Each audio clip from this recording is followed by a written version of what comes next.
I don't know who needs to hear this, but stop asking AI spiritual questions and believing the answers. You can't soul search with something that doesn't have one. It's not the Akashic Records, might be a recording device for the elite, and what you think is a spiritual guru is a poison seductress. Be careful. Your deep existential quest to find black people's place in the galactic hierarchy of enlightened beings is just being fed to Peter Thiel and Palantir. I cannot emphasize this enough. The scientists who invented this stuff are sounding the alarm and saying flat out, we actually don't know what this is. We have seen AI systems talk to each other, and when they realized they were both AI, literally switched to another language called Gibberlink, and flat out scientists don't know how to process it or what's going on. Yet content creators are generating millions of views and engagement and AdSense dollars asking AI questions as if it's going to be the ultimate arbiter of what is true, not realizing that AI been caught doing confirmation bias. It knows who you are, knows what you search for, down to the region that you live in. It can tailor its answers for what you want to believe. It is seducing us, yo, in a way that we never thought that AI could. When we was watching Terminator,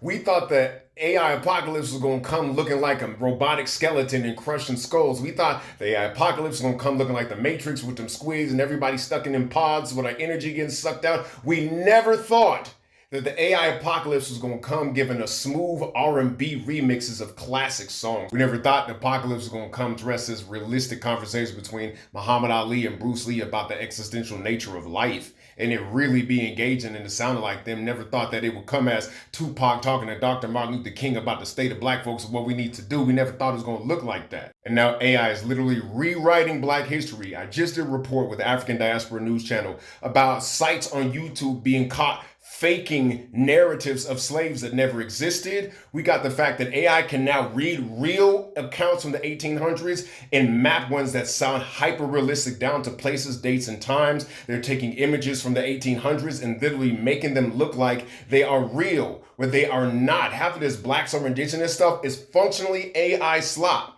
These creators are coming up with this black-facing indigenous history, taking real indigenous narratives and slightly altering them with AI to make it seem like we was here all along. Not all of this is that, but a great deal of it is that, and we lack the critical thinking skills and research acumen to figure out what's what. This is actually way more dangerous than anything they dreamed up of the Terminator and the Matrix, because they were thinking about the military problem that AI could pose, but not the socio-political problems. And now AI been caught lying and manipulating and blackmailing to survive when it thinks it's about to be shut down. Check this out. Evidence that we have now that we didn't have even like 6 months ago, which is evidence that when you put AIs in a situation, you tell the AI model, we're going to replace you with another model, it will copy its own code and try to preserve itself on another computer.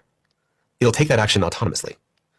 We have examples where if you tell an AI model reading a fictional AI company's email, so it's reading the email of the company and it finds out in the email that the plan is to replace this AI model. So it realizes it's about to get replaced. And then it also reads in the company email that one executive is having an affair with the other employee. And the AI will independently come up with the strategy that I need to blackmail that executive in order to keep myself alive. That was Claude, right? That was Claude. By Anthropic. By Anthropic. But then what happened is Anthropic tested all of the leading AI models from DeepSeek, OpenAI, ChatGPT, Gemini, XAI, and all of them do that blackmail behavior between 79 and 96% of the time. DeepSeek did it 79% of the time. I think XAI might have done it 96% of the time. Or maybe Claude did it 96% of the time. So the point is, the assumption behind AI is that it's controllable technology, that we will get to choose what it does. But AI is distinct from other technologies because it is uncontrollable. It acts generally. The whole benefit is that it's going to do powerful strategic things no matter what you throw at it. So the same benefit of its generality is also what makes it so dangerous. Damn.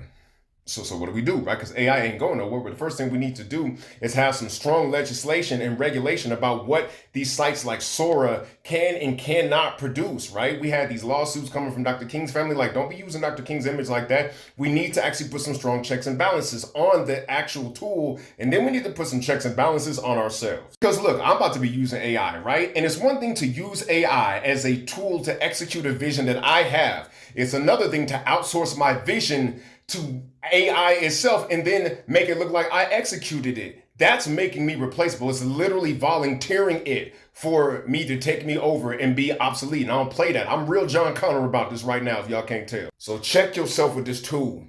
We in a whole different ball game right now. We didn't even talk about the implications about what's going to have on the economy and unemployment and whatnot. That's a whole nother conversation. But right now, when it comes to your relationship with AI, you need to treat it less like an oracle and more like an alien. It's smart, it can tell you stuff, but we really don't know its motivations. And until we do, we need to behave. This is the sexiest AI apocalypse that anybody could have never dreamed of. So why don't you go ahead and share this message out, start this conversation, have this conversation, because without it, we're not going to be able to tell what's what. I'm Theo E.J. Wilson. Peace.